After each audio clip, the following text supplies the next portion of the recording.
So today I want to do something a little bit different. Less about educating and teaching, but more about sharing and doing. So by the end of this video, I want to give you 2 simple tools that seem kind of small and probably fundamental. You probably heard this before. But I want to explain it in a way and do it in a way that the small things could really lead to some solid outcomes when it comes to chronic pain. Because when it comes to chronic pain, a lot of us try to, like if you're head heavy like myself, we try to think our way out of pain. And we come very head heavy, like what exercise should I do? What stretch should I do?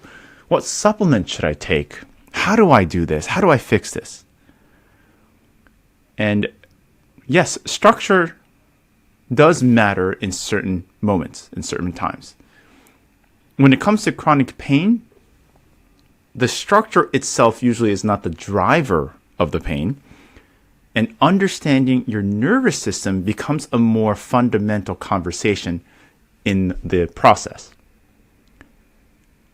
Because what commonly happens in people is that they start learning the information and they logically start together and they start doing the work.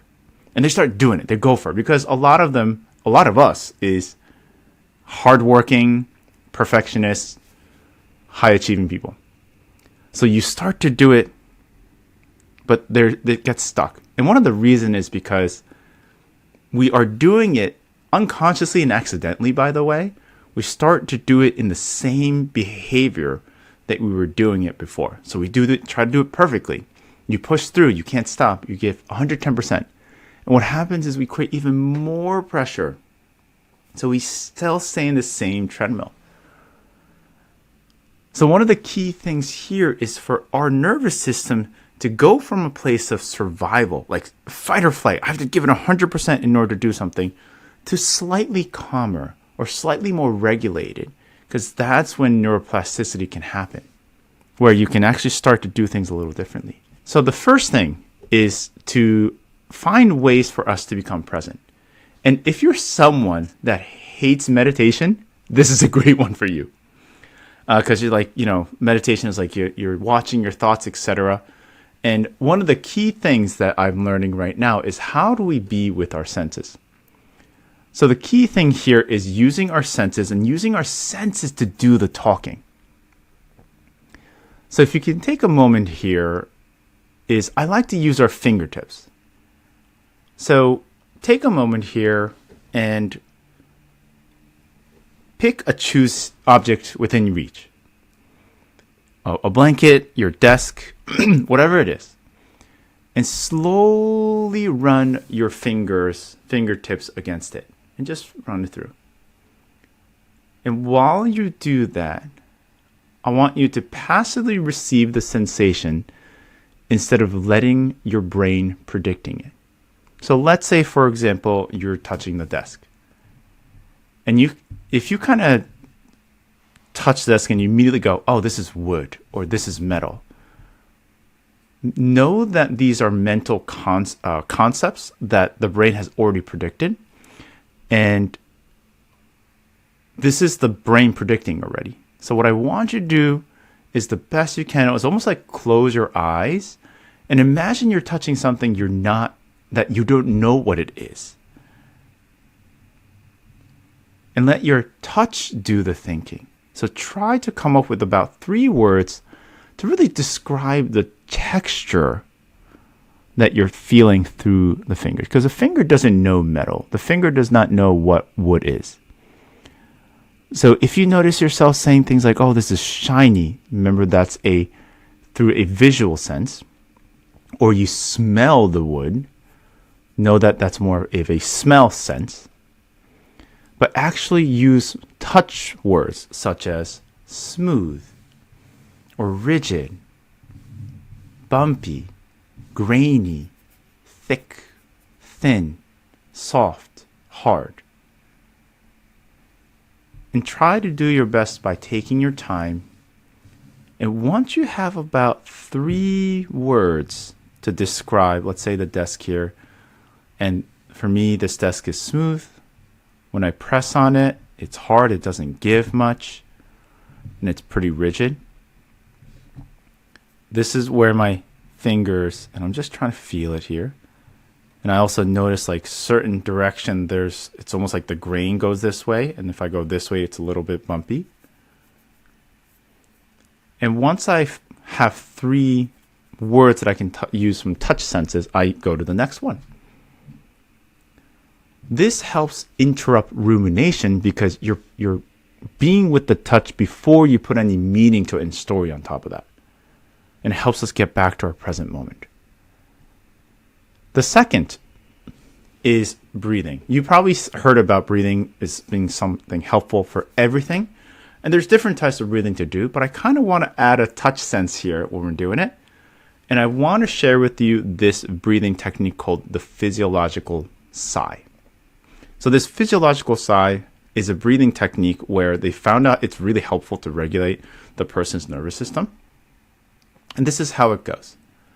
So if you can get comfortable, either close your eyes or soften your gaze, and just for now, just slow down your breath.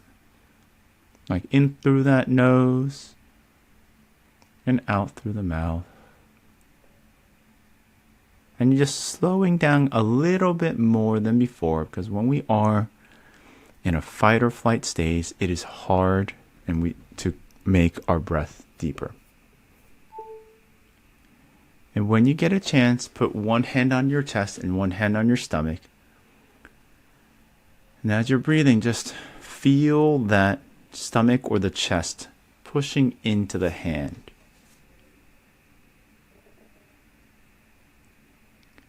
And when you're ready, I want you to first take this inhale up to about 90% of your capacity. And then pause for about a couple seconds. And then breathe in a little bit more again. And then exhale nice and slow.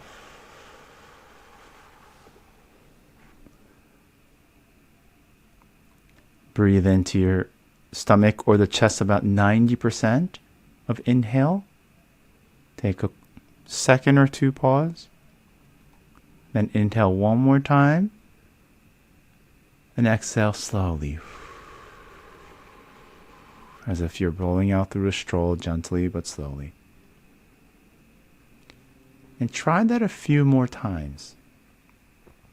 And while you're doing this, continue to feel the hand expanding or pushing away from your body.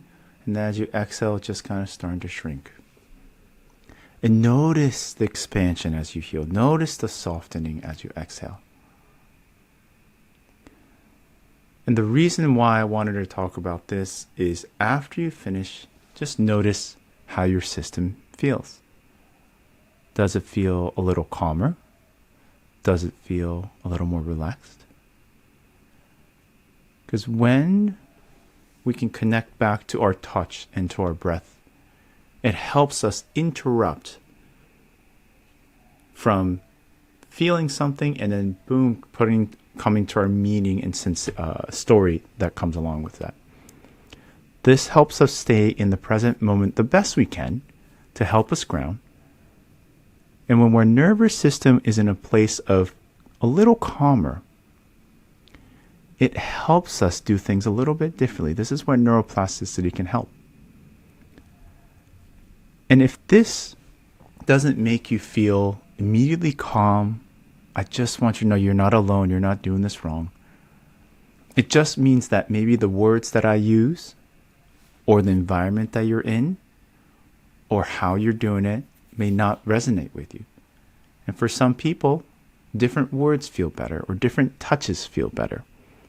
Maybe it's you petting your dog's hair or your cat's hair. Or for me, I love getting my hands dirty in my yard, and that helps me really ground and feel more connected.